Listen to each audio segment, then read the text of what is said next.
இந்த சம்மருக்கு நாங்கள் அதிரப்பள்ளி வாட்டர் ஃபால்ஸுக்கு போகலாம்னு சென்னையிலேருந்து சாலக்குடி ட்ரெயினில் டிராவல் பண்ணோம். ஏன்னா சாலக்குடி தான் அதிரப்பள்ளிக்கு நியரஸ்ட் ரயில்வே ஸ்டேஷன். பின்னர் அங்கிருந்து பஸ்ல அதிரப்பள்ளியை போய் சேர்ந்தோம்.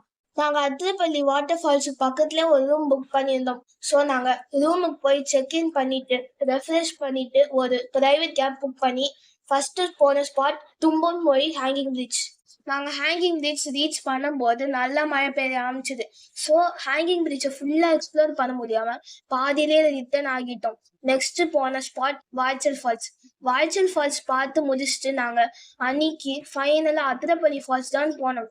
அதிரப்பள்ளி ஃபால்ஸோட பாட்டமுக்கு போய் ஃபால்ஸோட வியூ எல்லாம் பார்த்து ரசிச்சுட்டு அங்க சில போட்டோஸ் அண்ட் வீடியோஸ் எடுத்துட்டு ஃபால்ஸோட டாப்புக்கு போய் ரன்னிங் வாட்டர்ல குளிச்சுட்டு நல்லா என்ஜாய் பண்ணிட்டு அங்கிருந்து பக்கத்துல இருந்த எங்க ரூமுக்கு போயிட்டோம்.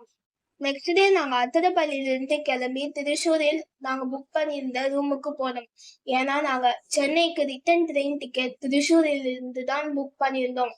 ரூமை செக்இன் பண்ணிட்டு உடனே திருச்சூரில் உள்ள வடக்குமரன் டெம்பிளுக்கு போய் சாமி தரிசனம் செய்தோம். பின்னர் திருச்சூரிலிருந்து குருவாயூருக்கு பஸ்ல போகும்போது எங்களுடன் பயணம் பண்ண ஒருவர் குருவாயூர் பக்கத்தில் உள்ள ஆனக்கோட்டா பற்றி சொன்னார்.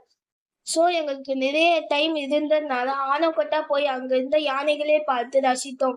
என்னதான் அத்திரப்பள்ளி வரைக்கும் போய் ஒரு யானையை பார்க்க முடியாம இருந்த எங்களுக்கு இது ஒரு பெரிய சர்ப்ரைஸ்.